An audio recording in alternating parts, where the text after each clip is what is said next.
Hello दोस्तों, एक बार फिर स्वागत है आपका एक्सलेंट क्लासेस में। देखिए, ये मैथ और हिंदी की वीडियो हमने अब तक बनाई है यूट्यूब पे। अब रीजनिंग की ये पहली वीडियो है। रीजनिंग की फर्स्ट क्लास में आपको दे रहा है ये, और टॉपिक रख रहा मैं कैलेंडर। कैलेंडर में अब तक आपको बहुत सारी समस्याएं आती होंगी, या तो फिर कैलेंडर को आप टाइम के अनुसार भूल जाते होंगे, या फिर सॉल्व करने में प्रॉब्लम आती होगी इसके क्वेश्चंस। जो एग्जाम में इसके क्वेश्चन पूछे जाते हैं, आज मैं उसे इतना अच्छा तैयार करा दूंगा आपको कि आज के बाद आप कैलेंडर की टेंशन बिल्कुल ख़त्म हो जाएगी आपके अंदर से। ये देखिए, कैलेंडर का पहले बेसिक पढ़ते हैं। कैलेंडर होता क्या है? दिनों से मिलकर, डेट से मिलकर कैलेंडर तैयार होता है। कैलेंडर में दो प्रकार के साल होते हैं। एक होता है लीप ईयर, जिस 366 दिन का होगा, और एक होगा कॉमन ईयर, जो 365 दिन का होगा। लीप ईयर की क्या खास बात है? 366 दिन का क्यों होगा? कोई भी साल जिसके अंदर जो लास्ट के 2 डिजिट हैं, जैसे मैं लिख लूँ 2012 लिख दिया मैंने, लास्ट के 2 डिजिट अगर 4 से पूरी डिवाइड होती है, या पूरा साल काट सकते हैं आप, या फिर लास्ट के 2 डिजिट, क्योंकि डिविजिबिलिटी रूल में 4 से वही नंबर पूरा डिवाइड होगा जिसके लास्ट के 2 नंबर 4 से पूरे डिवाइड होंगे, ऐसा। तो लास्ट के 2 डिजिट अगर 4 से पूरे डिवाइड होते हैं तो वो वर्ष कैसा होगा? वो वर्ष लीप ईयर होगा। अगर नहीं होते तो वो वर्ष नॉर्मल होगा। जैसे अभी 2023 चल रहा, तो ये 23 जो है वो 4 से पूरा डिवाइड नहीं होता, इसलिए ये कैसा वर्ष है? ये एक नॉर्मल ईयर्स है, नॉर्मल वर्ष है। और नॉर्मल वर्ष कह सकते हैं या कॉमन वर्ष, बात एक ही है। लीप वर्ष में 366 दिन होने का कारण ये है कि यहाँ पर जो फरवरी होगी वो 29 दिन की होगी, 29 दिन की फरवरी होगी। यहाँ फरवरी नॉर्मल वही 28 दिन की होगी। तो हर 4 साल बाद लीप वर्ष रिपीट होता है। उसका कारण यही कि हर 4 साल के बाद जो ईयर आएगा वो 4 से डिवाइड होगा। जैसे 2004, उसके बाद 2008, उसके बाद 2012, तो 4 से डिवाइड होता रहेगा। इसलिए हर 4 साल के बाद लीप ईयर रिपीट होना ही होना है। तो रूल क्या है लीप ईयर को पहचानने का? उसे 4 से डिवाइड करके हम इसे पहचान सकते हैं कि लीप ईयर है या नॉर्मल वर्ष है। एक बात तो ये हुई। फिर हर 4 साल के बाद क्या कंपलसरी है क्या लीप वर्ष आएगा? ये कहीं कहीं फेल भी होता है। कहाँ फेल होता है? सेंचुरी में फेल होता है। देखिए, सेंचुरी किसे बोलते हैं? पहली बात तो ये हुई।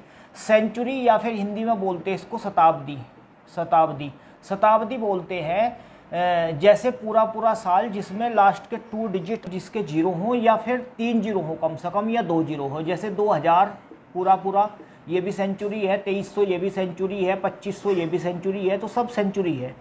जैसे हम लीप ईयर पहचानते थे डिवाइड बाई 4, तो लीप ईयर है या नहीं, ऐसे ही लीप सेंचुरी पहचानने का तरीका है कि उसको डिवाइड बाई 400 करते हैं। डिवाइड बाई क्या करते हैं? 400। अगर वो 400 से पूरा डिवाइड हो जाता है तो वो लीप सेंचुरी होगा, यदि नहीं होता तो वो लीप सेंचुरी नहीं होगा, कॉमन सेंचुरी होगा। नॉर्मल बात। अब मैं आपको पूछ रहा हूँ अगर कि बताइए 2100 लीप सेंचुरी है या नहीं है? आप कहोगे नहीं है, क्योंकि 400 से पूरा नहीं कटता। ये 400 से अगर डिवाइड करेंगे इसको सेंचुरी को, तो 400 से पूरा नहीं कटेगा। ठीक। मैं पूछ लूँ कि 2500, आप कहोगे नहीं है, क्योंकि 400 से ये पूरा डिवाइड नहीं हो रहा, तो इसलिए नहीं है। ठीक। मैं पूछ लूँ तो आप कहोगे बिल्कुल है, क्योंकि ये 400 से पूरा डिवाइड हो रही, इसलिए कैसी होगी? ये लीप सेंचुरी हो गई है। तो कोई सेंचुरी लीप है या नहीं है, इसकी पहचान है 400 से डिवाइड। कोई वर्ष लीप है या नहीं है, उसकी पहचान है 4 से डिवाइड।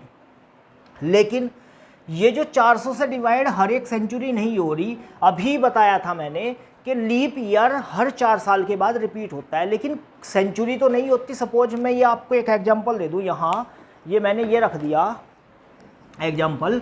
सपोज मैं बोल दूं आपको 1896 है। ये 1896 4 से पूरा डिवाइड होता है, इसलिए एक ऐसा साल होगा, ये लीप ईयर होगा। 4 साल जोड़ के हो जाएंगे पूरे 1900 1896 के बाद। तो 1896 के बाद जो 1900 सेंचुरी आई, ये 400 से पूरी डिवाइड नहीं हो रही, इसलिए ये लीप सेंचुरी नहीं है। तो ये लीप सेंचुरी क्यों नहीं हुई? 4 साल के बाद तो रिपीट होना चाहिए था लीप वर्ष, या लीप सेंचुरी होनी चाहिए। तो इसका कारण मैं आपको समझाता हूँ।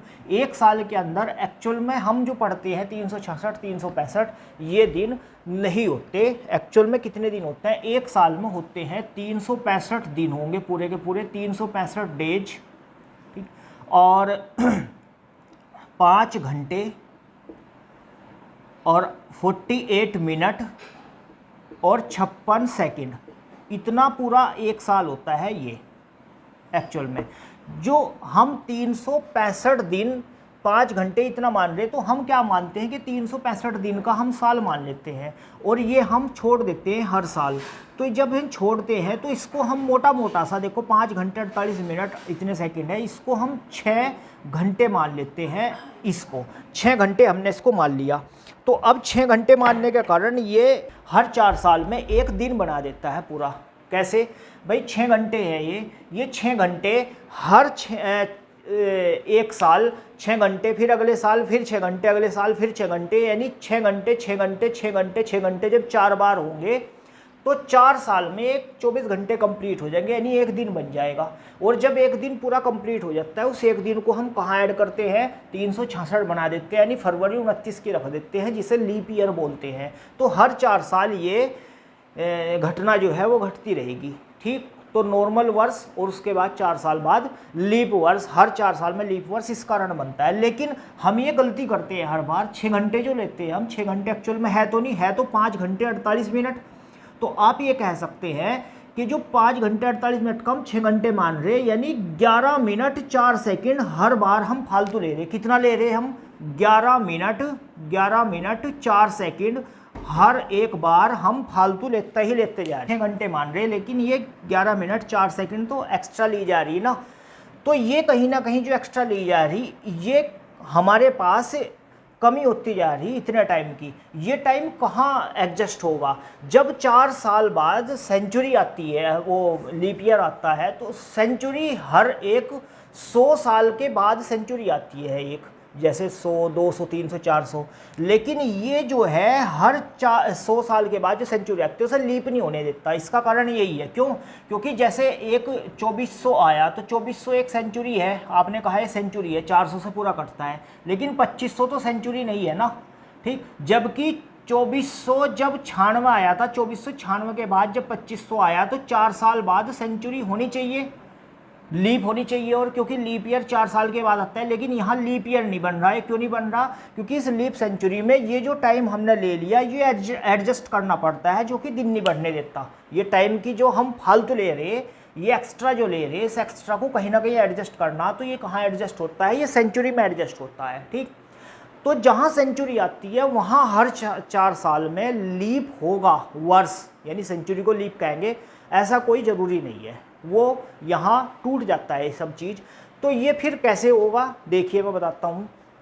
इसको करने के लिए हम यहाँ से, मैं समझता हूँ कि लीप और कॉमन का आप कॉन्सेप्ट समझ गए होंगे, लीप सेंचुरी और कॉमन सेंचुरी का कॉन्सेप्ट आप समझ गए होंगे। तो ये हर 4 साल में ना हो गए, जहाँ सेंचुरी आई वहाँ ये अपना रिदम तोड़ देता है, वहाँ ये 8 साल में होता है कहीं कहीं। ठीक, कहीं कहीं ये कहाँ होता है, 8 साल में होता है। ठीक, अगर मैं आपसे बोलता हूँ को बताइए, मुझे आप ये बताइए कि अगर 1890 है एक साल कोई, और 1890 से मुझे 1920 तक जाना है। ठीक, ध्यान से समझना, 1890 से मुझे 1920 तक जाना है, तो इस कार्यकाल में कितने लीप ईयर्स आएंगे। ठीक, यानी ये कह सकते हैं लीप ईयर्स आएंगे, या फिर फरवरी कितनी बार 29 दिन की होगी इसमें, 1890 से इतनी। 1890 क्या 4 से डिवाइड होता है क्या, 1890 जो है ये 4 से डिवाइड होता है क्या। आप कहोगे कि 4 से तो 90 कटता ही नहीं, तो इसका मतलब ये भी नहीं डिवाइड होना। तो सबसे पहला कौन सा डिवाइड होगा, 1892 पहले डिवाइड होगा, उसके बाद 1896 डिवाइड होगा, उसके बाद जो 1900 है, 4 साल के डिफरेंस पे चल रहे हैं हम, 1900 डिवाइड होना चाहिए था 4 साल के बाद, सेंचुरी मतलब लीप ईयर आना चाहिए था, लेकिन नहीं आया। क्यों, क्योंकि एक तो ये सेंचुरी है, दूसरी बात सेंचुरी का जो रूल है वो 4 ना होगा, 400 होता है, 400 से पूरा डिवाइड नहीं होता, इसलिए नहीं होगा। तो यहाँ के बाद 1904 होगी एक लीप वर्ष। इसका मतलब यहाँ के बाद जो गैप आया वो 8 साल के बाद आया, यहाँ 4 साल के बाद था। लेकिन अगर ये सेंचुरी ना आए तो फिर हमेशा 4 साल के बाद चलता है। जैसे ये आएगा, फिर आप इसमें जोड़ दोगे 4 तो ये आ जाएगा, फिर 4 जोड़ दोगे तो 16 आ जाएगा, फिर 4 जोड़ दोगे तो 1920 आ जाएगा। ऐसे ये होंगे सारे के सारे। ठीक, लीप वर्ष ऐसे काउंट करते हैं। ठीक, एक बात तो ये हुई। दूसरा, ये तो था कितनी बार आएगा, कौन सी सेंचुरी होगी, लीप कौन सी नहीं होगी, कौन सा ईयर लीप होगा, कौन सा ईयर लीप नहीं होगा, ये वाला कॉन्सेप्ट। अब थोड़ा सा दिन निकालने का कॉन्सेप्ट पर चलते हैं। हम दिन कैसे निकालते हैं किसी भी एक नॉर्मल वर्ष में या लीप वर्ष में की कहानी पढ़ते हैं। अब हम जैसे आपको पता है एक कॉन्सेप्ट, इससे पहले और बताऊंगा मैं आपको। एक होता है ओड डे, ओड डे, और एक होते हैं नॉर्मल डे। ओड डे उन दिनों को बोलते हैं जो 7 के टेबल में नहीं आते, उनसे बच जाते हैं, यानी रिमाइंडर छोड़ते हैं, जितना भी रिमाइंडर होगा ना ओड डे बोलते हैं। जैसे मैं कहूँ कि 65 दिनों के अंदर कितने ओड डे हैं, 65 डेज में कितने ओड डे हैं, तो 7 से अगर 65 को आप डिवाइड करोगे तो कितना रिमाइंडर आएगा, 2 रिमाइंडर आएगा। इसका मतलब 2 इसमें क्या है, ओड डे है। ठीक, फिर मैं आपको कहूँ कि बताइए 180 में कितने ओड डे हैं, 7 से डिवाइड करोगे आप 180 को तो 7 का पहाड़ा इसमें 2 बार चला, 7 दूनी 14, 4 बच गए, हो गए 40, 7 पंजे 35, 5 बच गया रिमाइंडर, तो 5 इसके अंदर ओड डे है। ओड डे बोलते हैं नंबर ऑफ डेज या ग्रुप ऑफ डेज को अगर 7 से डिवाइड किया जाए, उसमें जो भी रिमाइंडर आएगा, जो भी 7 के टेबल में नहीं आएगा, बच जाएगा उससे कटने से, वही ओड डे कहलाता है। एक कहानी तो ओड डे की आप ये समझ गए। फिर दिन निकालने हैं। जैसे इसने पूछ लिया किसी भी साल के अंदर, इसने कह दिया कि 3 मार्च है, लिखा हुआ 3 मार्च, और 3 मार्च का दिन मंडे है। ठीक, 3 मार्च का दिन मंडे है, तो बताइए 28 मार्च का दिन क्या होगा, 28 मार्च का दिन क्या होगा। इसने ऐसा पूछ लिया कुछ भी, तो हम क्या करते हैं कि 3 मार्च से 28 मार्च पर पहुंचने के लिए हम ये जानते हैं कि हर 7 दिन के बाद सेम डे रिपीट होता है। सपोज आज 10 जुलाई को मैं ये वीडियो शूट कर रहा, 10 जुलाई 2023 को मैं ये वीडियो शूट कर रहा, और 10 जुलाई 2023 में दिन है मंडे, तो ये नेक्स्ट मंडे कब पड़ेगा, 7 जोड़ दो आप तो 17 में पड़ेगा। फिर नेक्स्ट मंडे कब पड़ेगा, 7 जोड़ दो आप 24 में पड़ेगा। फिर नेक्स्ट मंडे कब पड़ेगा, तो 7 जोड़ दो आप 31 में पड़ेगा। तो ऐसे 7-7 के इंटरवल पर सेम डे आता है। आप 7 के इंटरवल पे सेम डे कह सकते हैं, या 7 की मल्टीपल 14 के, या 7 की मल्टीपल 21 के इंटरवल पर हम बोल सकते हैं कि सेम डे होगा। ठीक, 7 जोड़ दो उसमें, 14 जोड़ दो, या 7 के टेबल में जो भी 7 का मल्टीपल है, जो भी 7 के टेबल में आता है, वो जोड़ने से सेम डे आता है, वही घटाने से सेम डे आता है। जोड़ने से भी सेम डे आता है और घटाने से भी सेम डे आता है। तो जैसे इसमें जो है ये सवाल है, अब या तो इसको ऐसे सोल्व करूँ मैं 3 मार्च से 28 मार्च पे पहुंचने के लिए। 3 मार्च में अगर मंडे था तो 3 के बाद 7 जोड़ने से 10 में भी मंडे होगा, 10 में 7 जोड़ने से फिर 17 में भी मंडे होगा, और 17 में 7 जोड़ने से 17 और 7 24 में भी मंडे होगा। या तो ऐसे कैलकुलेट करूँ मैं और 24 में 7 जोड़ के ज़्यादा हो जाएंगे, तो 24 का अगर मंडे है तो 25 का क्या होगा, ट्यूसडे होगा, 26 का क्या होगा, वेडनेसडे होगा, और 27 का क्या होगा, थर्सडे होगा, और 28 का क्या होगा, फ्राइडे होगा। या तो ऐसे कैलकुलेट कर सकते हैं, एक तरीका तो ये। एक तरीका क्या हुआ कि इनके बीच का आप गैप देख लो, 3 से 28 में कितना गैप है, 3 से 28 के बीच का जो गैप है वो 28 में से 3 घटाकर पता लगेगा। और जब भी हम इसे घटाते हैं, याद रखना आप, जब आप 10 में से 7 घटाओगे तो बीच में जो नंबर है वो ये है आए हुए, 10 में से 7 घटाने पर आपके पास 3 बचेगा। जब 10 में से 7 घटाते 3 बचता है, इसका मतलब है कि ये और ये बचता है, छोटा नंबर हमेशा ख़त्म हो जाता है घटाते समय। तो जब इसको घटाऊंगा मैं तो ये 3 मार्च है, 28 मार्च है, 28 में से जब आप 3 घटाओगे तो 3 तो ख़त्म हो जाएगा ना, तो 3 ख़त्म हो जाएगा। इसका मतलब 3 तो नहीं कैलकुलेट करना है इसमें, तो इसका मतलब 3 ख़त्म कर दिया हमने, 28 में से 3 गया तो कितने बच गए, बच गए 25। तो 25 दिन हमारे जो आए, ये गैप आया इनके बीच का। अब इस 25 दिन में ओड डे कितने हैं, क्योंकि हर 7 दिन में सेम डे रिपीट होना, तो जो भी आपके टोटल नंबर ऑफ डे जाते हैं उनको अगर आप 7 से डिवाइड करोगे तो जो भी आपका रिमाइंडर बचेगा, जैसे इसमें 4 रिमाइंडर बचा, जो भी रिमाइंडर बचेगा वो रिमाइंडर अगर हम आगे बढ़ रहे हों तो प्लस कर देंगे इसमें, और पीछे हट रहे हैं तो माइनस। सपोज 3 मार्च है, अगर यहाँ मैं 28 मार्च की जगह पर, 3 मार्च का यही दिन देकर 28 मार्च की जगह पर मैं 28 जनवरी का दिन पूछ लेता इसी साल में, तो मार्च बाद में आता है जनवरी पहले, तो मैं पहला दिन पूछ रहा, तो जो भी इनका बीच का जो गैप आता उस गैप को मैं माइनस कर देता, ओड डे को माइनस कर देता। यहाँ मैं प्लस करूँगा, ठीक, क्योंकि आगे बढ़ रहे हैं हम, तो प्लस करेंगे। मंडे में 4 प्लस हो गए, तो मंडे के बाद एक पहला दिन ट्यूसडे होगा, क्योंकि जब प्लस करते हैं तो इस दिन को छोड़कर प्लस करते हैं, माइनस करते हैं तो इस दिन को छोड़कर माइनस करते हैं। तो मंडे में एक दिन प्लस किया हमने तो ट्यूसडे, फिर वेडनेसडे, फिर थर्सडे और फिर क्या हुआ चौथा दिन फ्राइडे। तो आंसर क्या हुआ हमारा इसका, फ्राइडे इज आंसर। फ्राइडे इसका आंसर होगा, यानी 28 मार्च का क्या दिन होगा, फ्राइडे। तो आपको केवल गैप देखना और गैप को 7 से डिवाइड करना, बस ये देखना आपको। अगला सवाल लेते हैं इसी क्रम में। सवाल दे दिया इसने कि बताइए 3 या 8 अप्रैल ले लो, 8 अप्रैल का दिन किसी भी साल के अंदर सपोज संडे पड़ता है, 8 अप्रैल का दिन संडे पड़ता है, और उसी साल के अंदर आपको दिन बताना है 5 सितंबर का दिन क्या होगा उसी साल के अंदर। एक ही मंथ के अंदर के दिन पूछता हो या मंथ चेंज करके पूछता, आपको इनके बीच का गैप देखना बस। 8 अप्रैल से जब 5 सितंबर पे बढ़ेंगे आगे, तो आगे बढ़ने के लिए अप्रैल के कितने दिन होते हैं, अप्रैल के दिन होते हैं 30। आपको पता है कि जो दिन यहाँ पड़ता है ऊपर इस पर, तो वो होगा 31 का, जो यहाँ पड़ेगा वो 30 का होगा, ठीक। और 2 मंथ ऐसे हैं लगातार जो 31 के होंगे, जैसे जुलाई और अगस्त 31 के होते हैं। फरवरी अपवाद है और जुलाई और अगस्त 31 के होते हैं, बाकी 31 ऐसे चलते हैं। अब 8 अप्रैल का क्या पड़ा, संडे, और 5 सितंबर का कौन सा दिन होगा ये हमें जानना। तो 8 अप्रैल से जब आगे चलेंगे तो अप्रैल कितने दिन का होगा, 30 दिन का। और 8 अप्रैल तक के हमें दिन पता है, तो 8 तो छोड़ दिया हमने। मैंने पिछली सवाल में आपको बताया था कि 8 के छोड़ रहे हैं हम, क्योंकि घटाते टाइम 5 सितंबर में से इसे घटाना हमें, जब भी तो इंटरवल निकलेगा इनके बीच का, तो इसे ख़त्म करते। तो 8 अप्रैल में 8 दिन तो ख़त्म हो गए, अप्रैल के 8 दिन ख़त्म हो गए। 30 में से 8 दिन गए, कितने बच गए, दिन बच गए 22।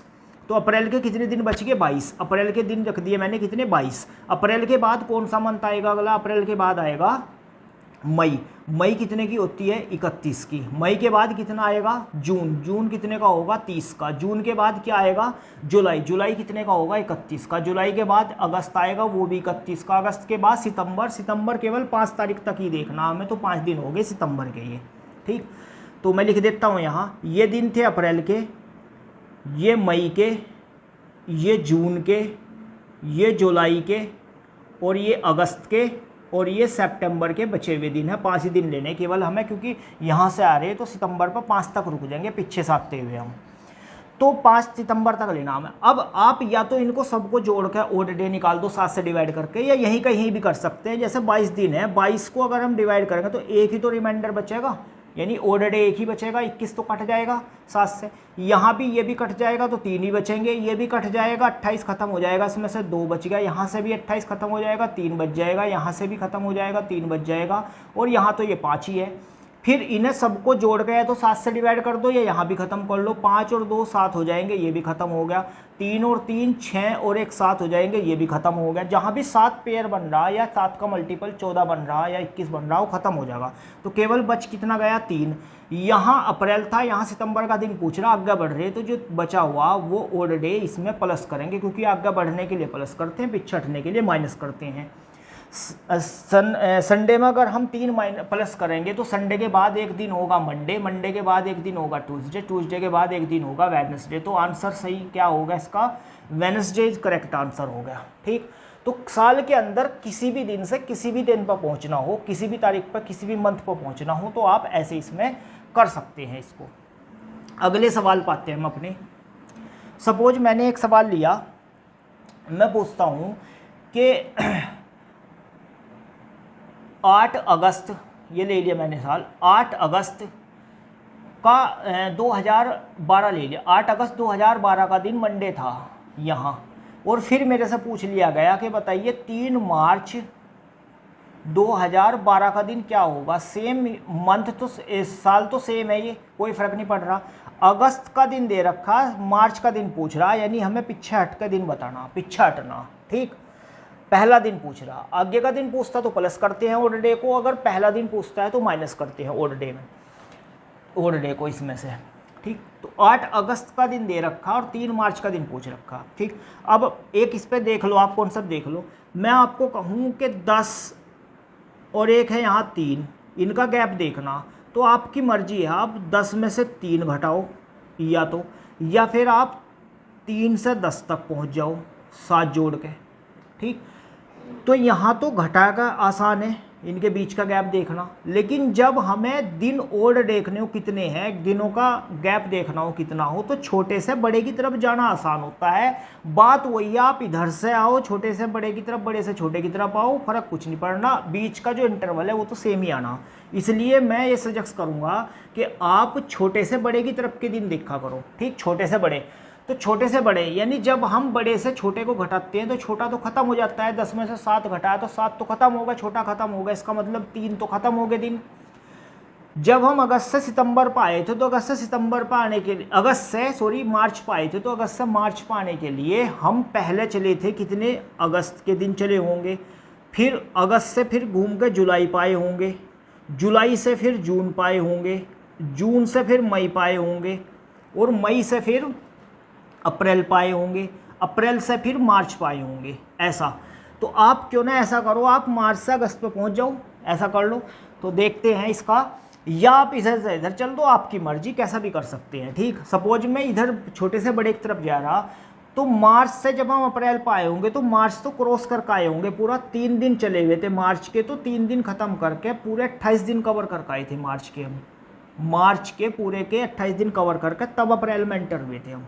अप्रैल के 30 दिन होते हैं, मई के 31 दिन, यहाँ 30 दिन, यहाँ 31 दिन, और जब हम अगस्त में एंटर कर गए तो अगस्त के केवल हमें 8 दिन चलने पड़े। और पिछली सवाल में मैंने आपको बताया कि 7 से यही ख़त्म करना शुरू कर दो, 0 बच गया यहाँ, तो यहाँ 2 बच गया, यहाँ 3 बच गया, यहाँ 2 बच गया, यहाँ 3 बच गया, और यहाँ 1 बच गया।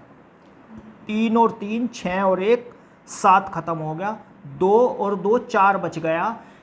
8 अगस्त से 3 मार्च का दिन देख रहे थे, वापस का दिन पूछ रहा, बैक का दिन पूछ रहा। जब बैक का दिन पूछता हो तो जो भी ऑर्डर डे होते हैं वो माइनस करते हैं हम, 4 माइनस करने हम मंडे से जब 4 घटाएंगे हम, तो मंडे से 1 घटाएंगे तो संडे, उससे एक और घटाएंगे सैटरडे, उससे एक और घटाएंगे तो फ्राइडे, उससे एक और घटाएंगे तो थर्सडे।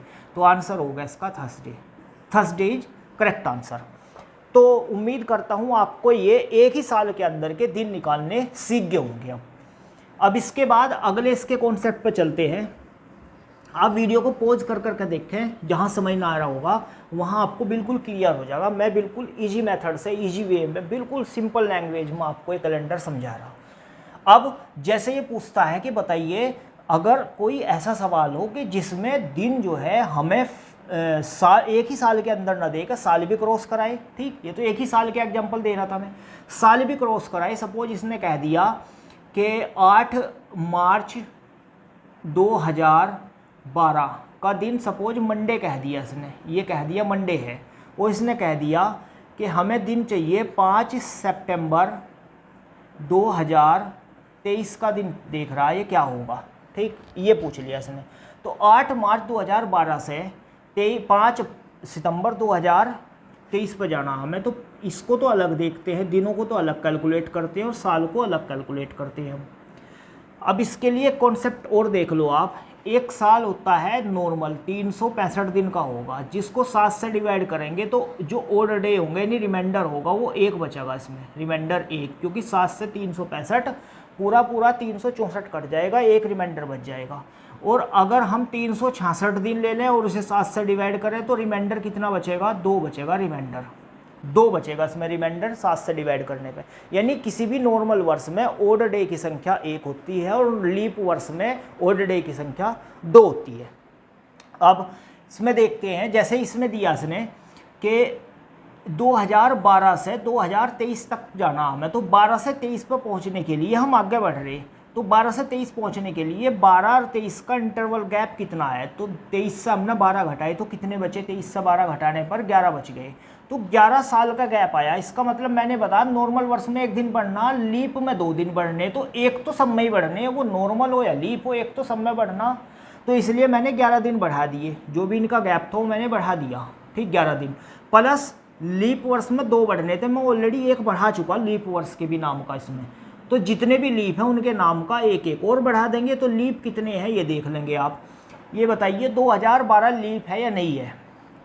आप कहोगे 2012 तो सर लीप है, ठीक है लीप है, लेकिन अगर हम 8 मार्च 2012 से आगे बढ़ रहे हैं तो फरवरी का कोई इन्वॉल्वमेंट है क्या इसमें, भाई 8 मार्च 2012 से 5 सितंबर 2023 पे आ रहे हैं हम। तो 8 मार्च 2012 के बाद फिर अप्रैल आया, मई, जून, जुलाई, ऐसे आते हुए दिसंबर 2012 आया होगा, उसके बाद 2013 चल गया होगा जनवरी का। इसमें फरवरी पीछे ही छूट गई, और फरवरी के पीछे छूटने के कारण फरवरी का इन्वॉल्वमेंट इसमें आया ही नहीं, और फरवरी का इन्वॉल्वमेंट ना आने के कारण ये लीप वर्ष में काउंट भी नहीं होना। तो इसलिए 2012 को लीप वर्ष में काउंट नहीं करेंगे इस क्वेश्चन के अकॉर्डिंग। ठीक, उसके बाद लीप वर्ष अगला होगा 16 वाला। 2012 के बाद 4 साल के इंटरवल पे 16 होगा, 16 के बाद होगा 20, और 20 के बाद 24 होना चाहिए, जो कि 23 पे निमट लिया हमारी कहानी। तो ये कितना होगा, 11 और 1 12 और 1 13। इसमें जो गैप आया वो 13 साल का आया। टोटल जो ओड डे आए वो 13 आए, और ओड डे तब बनते हैं जब 7 से डिवाइड करते हैं। तो 13 को 7 से डिवाइड करेंगे तो 6 बच जाएगा, आगे बढ़ रहे तो प्लस के 6 बच जाएगा। 13 आया, 13 को 7 से डिवाइड किया, एक बार पहाड़ा चला तो 6 बच गया, जो कि मैंने प्लस का रख दिया। अब आते हैं इस पर। 8 मार्च से हमें 5 सितंबर तक चलना। तो 8 मार्च से 5 सितंबर तक चलने के लिए हम मार्च के दिन देखेंगे। मार्च होता है 31 का, लेकिन 8 दिन इसके ख़त्म पड़े तो 22 ही दिन बचे हुए। और मैंने बताया कि या तो आप यहाँ 22 रख लो, या उसकी जगह पर ख़त्म करके 22 को आप 1 रख लो, क्योंकि 21 तो 7 से ख़त्म ही हो जाएगा। तो मार्च हो गए। मार्च के बाद अप्रैल 30 दिन का होगा, तो 30 ना रख के आप ख़त्म करके 2 रख लो डायरेक्ट। ठीक, अप्रैल के बाद मई, मई के आप 3 दिन रख लो, क्योंकि 31 का होगा।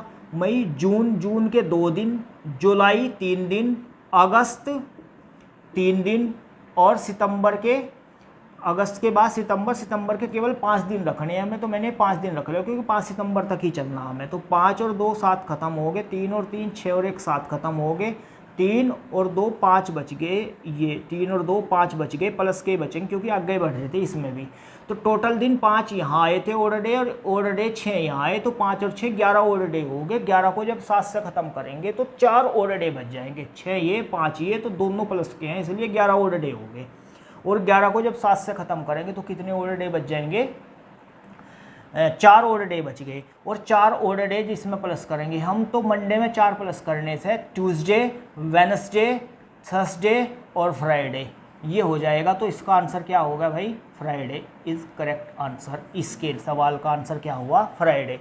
तो उम्मीद करता हूँ कि यहाँ तक का कॉन्सेप्ट आपको बिल्कुल समझ आ गया होगा कि कैसे हम ओड डे निकालते हैं किसी भी वर्ष के अंदर। ठीक, वर्ष में मंथ का गैप दिया गया हो और ईयर का गैप दिया गया हो, दोनों गैप अगर एक साथ दिए गए हों तो ऐसे आपको आंसर देना है। ठीक, एक इसके बाद जब बनता है सवाल, एक तो ये बनता है कि ऐसे सवाल पूछ लगा, एक जब ये इंटरवल हम देखते हैं तो ऐसे देख रहे हैं हम, तो इंटरवल एक एक ऑर्डर लीप वर्ष एक एक का काउंट कर रहे हैं। इसके लिए मैं आपको ट्रिक भी बताता हूँ। सपोज ये सवाल आ जाए कभी कि एक साल दे दिया इसने, ये दे दिया 1905।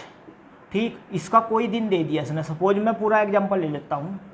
इसने दे दिया 5 अप्रैल 1905 का दिन इसने संडे दे दिया, और फिर ये कह दे कि 6 अगस्त और ये दे दे 2080 का दिन, बताइए क्या होगा। तो इनके बीच तो बहुत बड़ा गैप हो गया, 1905 से 2080 तक चल रहा। तो कहाँ एक 4 के अंतर पे हम ओड डे लीप वर्ष को पहचानेंगे, तो बहुत टाइम लग जाएगा। तो इसका एक छोटी सी ट्रिक भी बताता हूँ मैं आपको। आप ये देखो कि 1905 के आसपास कौन सा लीप वर्ष है, पहले हो या बाद हो। आप कहोगे सर 1904 है इसके आसपास, तो फिर 2080 के आसपास कौन सा है, तो 2080 के आसपास तो आप कहोगे 2080 खुद है लीप वर्ष। ठीक है, ये बताओ मुझे, ये लीप वर्ष में काउंट होना है क्या 1904? कहोगे नहीं होना, क्योंकि 5 अप्रैल 1905 से शुरू होगा, यहाँ तक आना है तो बढ़ना आगे, तो ये तो काउंट ही नहीं होना 1904 तो लीप वर्ष में। लेकिन मैंने ये मान लिया कि लीप वर्ष है। ठीक, अच्छा, अब जैसे मैं ऐसा करता हूँ, देखो ध्यान से समझना, जैसे मैं 10 में से मैंने एग्जांपल दिया, 10 में से मुझे 7 घटाना, तो 7 घटाने पे मेरे पास ये है 7 8 9 10 इतने हैं, तो 3 बचता है मेरे पास। 10 में से 7 घटाने पे 3 बचता है। 3 बचने का कारण है कि जो घटाया हमने वो छोटे वाला ख़त्म हो गया, ये 3 बच गए। तो जब मैं 80 से 1904 घटाऊँगा तो ये 1904 तो ख़त्म हो जाएगा, तो ख़त्म हो गया। वैसे भी हमें काउंट करना ही था। ठीक, तो 2080 से 1904 घटाने पर 2080 से 1904 घटाने पर कितना बचता है? तो 2080 मतलब 80 साल तो 2000 वाली सेंचुरी के हो गए ये, और 1904 तक जब जाएंगे हम तो 96 साल वो होंगे। ठीक, तो इससे ये घटाने पर कितना बच गया हमारा? 80 और 96। भाई ऐसे भी घटा सकते हो आप, ऐसे रख के घटा सकते हो 2080 और 1904 ऐसे घटा सकते हो आप। 76 बचेंगे, 176 साल। तो इसमें जब 176 साल का गैप होगा, 2080 से 1904 का गैप देखा 176 साल का है, तो 176 साल में हर 4 साल के बाद लीप ईयर आया, हर 4 साल के बाद लीप ईयर आया, हर साल तो नहीं आया। तो 4 से ख़त्म कर दो, ये 4 से पक्का हर बार कटेगा ही कटेगा, क्योंकि आपने गैप ही 4 साल के डिवाइड करने वाले नंबर्स का लिया है, तो हमेशा कटेगा। तो 4 चौक 16, 1 4 चौक 16, तो 44 साल हो गए, मतलब 44 लीप वर्ष हो गए यहाँ से यहाँ तक।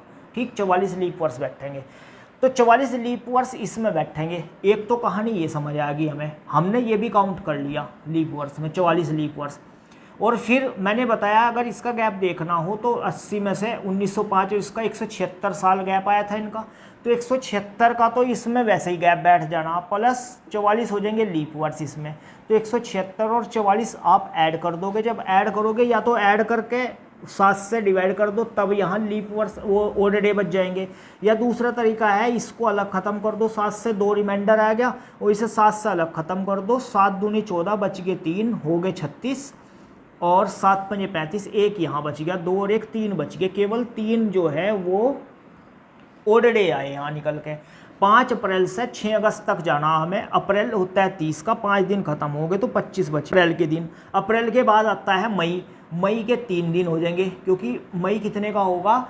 31 दिन का होगा। मई के बाद जून 2 दिन, जुलाई 3 दिन, अगस्त 6 दिन, पूरे के पूरे 6 अगस्त तक ही लेना हमें तो केवल, तो 6 दिन। तो इसमें फिर देखते हैं हम कि कितने दिन खत्म हो गए। देखो 25 और 3 28 हो गए, 7 से 28 पूरा कटता है, ख़त्म हो गया। 6 और 3 9 और 2 11 हो गए, 11 का मतलब 4 दिन और बच गए, 7 से डिवाइड देने पर 11 को 4 दिन रिमाइंडर बचता है, 4 दिन और बच गए। आगे चल रहे थे तो प्लस के बच गए, ये भी तो 4 दिन ही है, 3 दिन ही है, इसका मतलब पूरे 7 दिन हो गए। 7 दिन का मतलब 0 रिमाइंडर हो गया, और 0 रिमाइंडर का मतलब संडे ही पड़ेगा, यानी शेष ही कुछ नहीं बचा, तो क्या जोड़े क्या घटाएं, तो इसका मतलब संडे ही पड़ेगा। तो आप ये कॉन्सेप्ट भी समझ गए होंगे कि कभी भी किसी भी साल से किसी भी साल तक अगर इंटरवल बड़ा छोटा दिया हुआ तो आप ऐसे ही देख लो कि कितने लीप वर्ष है, हर 4 साल के गैप पाना। ठीक, और अगर दिया हुआ है बहुत ज़्यादा गैप तो उस गैप को ऐसे देखते हैं कि इस अगर ये लीप वर्ष दिया हुआ वेल बहुत अच्छा है, और अगर नहीं दिया हुआ है तो इन दोनों को लीप वर्ष के नज़दीक बनाओगे और फिर गैप देखेंगे उसका। ठीक है, एक और सवाल समझ लो इसका, मैं संतुष्ट नहीं हो पाया रहस्य समझाने से आपको, इसका एक और सवाल बताऊंगा तब मुझे संतुष्टि होगी। जैसे मैं बोल दूं कि 1982 से और 2070 तक कितने लीप वर्ष होंगे, नॉर्मल सवाल में लीप वर्ष देख रहा बस, तो कितने लीप वर्ष होंगे, तो अब ऐसे तो काउंट नहीं करने के 4 के गैप आप देखोगे तो ये लीप वर्ष है क्या? ये नहीं है, क्योंकि ये 4 से पूरा कटता ही नहीं है 82। ये लीप वर्ष है क्या? नहीं है, ये भी 4 से पूरा नहीं कटता। तो ये इसके करीब लीप वर्ष कौन सा है? 1980 इसके करीब है लीप वर्ष, वेरी गुड। और इसके करीब लीप वर्ष कौन सा है? तो इसके करीब लीप वर्ष कौन सा होगा? तो आप या तो इसके बाद लोगे, इससे पहले तो मैं इसके बाद ले रहा, सपोज मैंने 72 ले लिया, तो 72 ले लिया मैंने ये, तो 1980 और 2072 के बीच का गैप कितना होगा? जब मैं इसका गैप लूँगा तो 2072 में से मैं 1980 को ख़त्म कर दूंगा, तो लीप वर्ष मुझे पता लग जाएगा कितने साल का अंतर है इनमें। साल का अंतर कितना होगा? ये 17 में से 8 गए 9 बच गए, 17 में से 8 गए 9, यहाँ 10 में से 9 गए 1 बच गया, तो 192 साल का गैप होगा इनके बीच। तो 192 साल का गैप होगा, लेकिन जब इसका और इसका अंतर लिया हमने, इसमें से ये घटाया 2072 में से 1980 घटाया, तो 1980 तो घटते टाइम अपने आप ही खत्म हो गया, छोटे वाला नंबर खत्म होता है।